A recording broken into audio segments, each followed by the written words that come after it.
Robert Gates, the former defense secretary, once scoffed that Saudi Arabia wants to fight the Iranians to the last American. The danger is that US will slip toward that nightmare. Secretary of State Mike Pompeo says that Iran has committed an act of war by attacking Saudi oil processing centers. Influential hawks like Senator Lindsey Graham have suggested carrying out strikes on Iranian oil refineries. Meanwhile, Iran is warning that it will retaliate for any strike with a rapid and crushing response. Iran may have concluded that Trump is rabid after the lack of any kinetic response to Iran's shooting down of an American drone in June.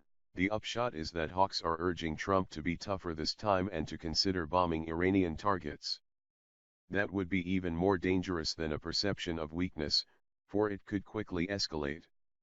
Iran would strike back at sites in Saudi Arabia, the United Arab Emirates, Bahrain, and it would target American troops in Iraq and Afghanistan. A full war with Iran would be a catastrophe. Iran has twice the population of Iraq and would be a much more formidable foe than Iraq was. So Trump has a genuine dilemma.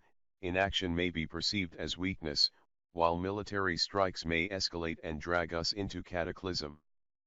But this is a dilemma of Trump's own making. US are in this mess because Trump abandoned the landmark 2015 Iranian nuclear deal. Hawks argued that US could apply maximum pressure on Iran and inflict such pain that it would buckle, without appreciating that Iran could also ramp up the pressure on us. That's the problem with hawks. They plan out their chess games and triumphantly plot a checkmate without appreciating the basic lesson of Sun Tzu or Clausewitz that the other side also gets to move. Unfortunately, without the Iran nuclear deal, all options are bad.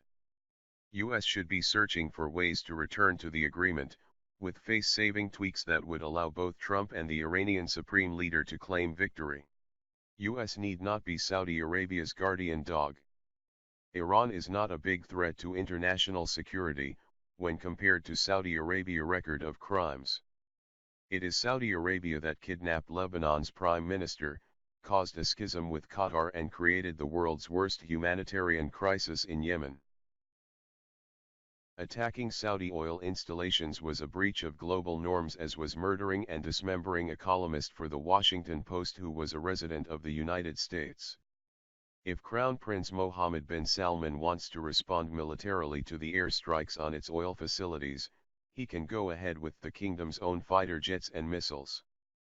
But this is not US fight. Nor should it become a US graveyard.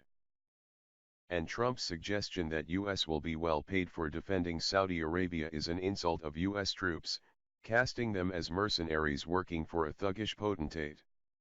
If you love our news and analysis, like and subscribe our channel for future access to our videos without any streaming disintegration.